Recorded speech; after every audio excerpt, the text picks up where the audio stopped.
Bonjour à tous et bienvenue dans cette nouvelle vidéo qui concerne la proposition subordonnée. Il s'agit de la leçon numéro 2. Un petit rappel pour commencer, dans la leçon numéro 1, nous avons défini ce qu'était une proposition subordonnée. Nous avions vu 3 caractéristiques principales. La première étant que la proposition subordonnée est introduite par un mot subordonnant. Qui, que, dont, auquel, quand, parce que, etc. La deuxième caractéristique est qu'elle est dépendante d'une proposition principale. Enfin, la troisième caractéristique, c'est que la proposition subordonnée peut être placée avant la principale, après la principale ou à l'intérieur de la principale. Dans cette vidéo, nous allons voir la méthode d'analyse de la phrase complexe. Nous allons commencer avec cette première phrase. Dans Germinal, Étienne est un jeune mineur, il cherche du travail. La première chose à faire est de rechercher les verbes conjugués, sachant que notre phrase contiendra autant de propositions que de verbes conjugués. Ici, nous repérons 2 verbes, le verbe être et le verbe chercher. Notre phrase contiendra donc 2 propositions. Dans un deuxième temps, nous allons devoir mettre nos propositions entre crochets. On observe comment les propositions sont reliées entre elles et on recherche d'éventuels mots subordonnés. Dans cette phrase, nous ne voyons aucun mot subordonnant. Les 2 propositions sont de toute évidence reliées par une virgule. Nous pouvons donc placer nos crochets. La première proposition est dans Germinal, Étienne est un jeune mineur. La deuxième proposition étant il cherche du travail. La troisième étape consiste à rechercher le sujet de nos verbes. Cela nous permet de vérifier que nous ne nous sommes pas trompés. Je vous rappelle que chaque proposition est composée au minimum d'un groupe sujet et d'un groupe verbal. Prenons la première proposition, le sujet du verbe être est Étienne. Dans la deuxième proposition, le sujet du verbe chercher est il. Enfin, quatrième étape, nous indiquons le nom des propositions. Ici, nos 2 propositions sont reliées par une virgule. Elles sont donc indépendantes.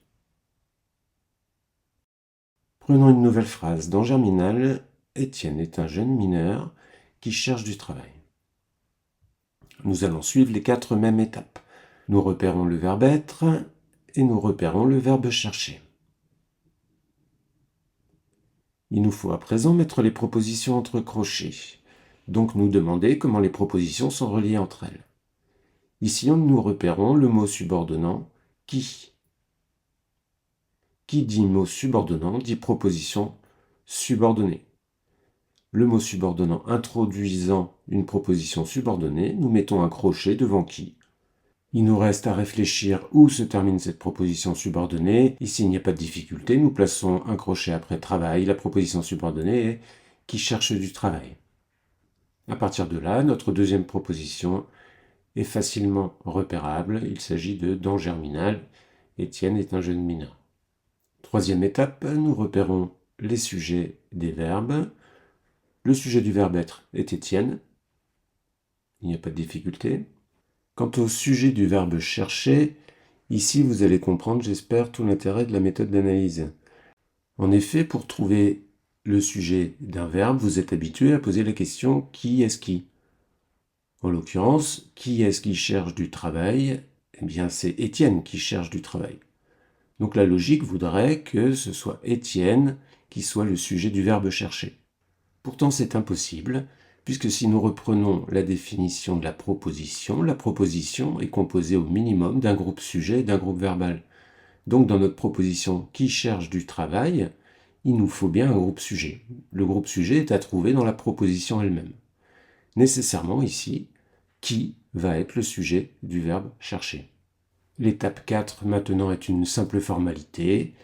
La proposition qui cherche du travail est introduite par un mot subordonnant, donc c'est une proposition subordonnée.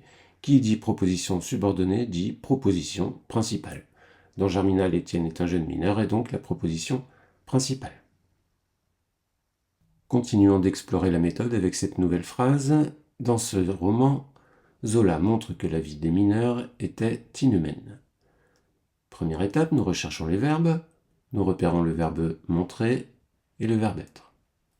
Qui dit 2 verbes conjugués dit 2 propositions. Réfléchissons à la manière dont ces propositions sont reliées entre elles. Nous repérons assez facilement le mot subordonnant « que ». Vous avez maintenant bien compris que le mot subordonnant introduisant une proposition subordonnée, il nous suffit de placer le crochet devant le mot subordonnant « que ». Il nous reste à placer le deuxième crochet. La proposition subordonnée, de toute évidence, se termine après inhumaine, que la vie des mineurs était inhumaine. Il nous reste à placer les crochets de la première proposition dans ce roman Zola montre. Nous passons à la troisième étape et nous vérifions que chacune de nos propositions contient bien un groupe sujet et un groupe verbal. Le verbe montrer a pour sujet Zola, tandis que le verbe être a pour sujet la vie des mineurs. Chacune de nos propositions est bien constituée d'un groupe sujet et d'un groupe verbal. Il ne nous reste plus qu'à préciser que la deuxième proposition, que la vie des mineurs était inhumaine, est une proposition subordonnée, tandis que la première proposition dans ce roman Zola montre est la proposition principale. Regardons une nouvelle phrase. Zola, que nous étudions, était un auteur du XIXe siècle. Nous recherchons nos verbes, en l'occurrence étudions et était. Notre phrase contient donc deux propositions. Nous repérons rapidement le mot subordonnant que. Nous pouvons donc placer notre crochet devant que. Où va s'arrêter notre proposition subordonnée? Eh bien, elle ne peut s'arrêter qu'après étudions. Nous ne pouvons pas avoir deux verbes consécutifs dans une même proposition. Donc nous sommes bien obligés de mettre le crochet après étudions. De fait, ce qui reste, Zola était un auteur du XIXe siècle, est forcément la proposition principale. Vérifions bien que chacune de nos propositions contient bien un groupe sujet et un groupe verbal. Le verbe étudier a pour sujet nous et le verbe être a pour sujet Zola. Nous pouvons donc maintenant indiquer que nous étudions est une proposition subordonnée, tandis que Émile Zola était un auteur du XIXe siècle est la proposition principale. Ici, la proposition subordonnée est incluse dans la proposition principale. Cette leçon est maintenant terminée. Vous trouverez comme d'habitude des exercices sous la vidéo.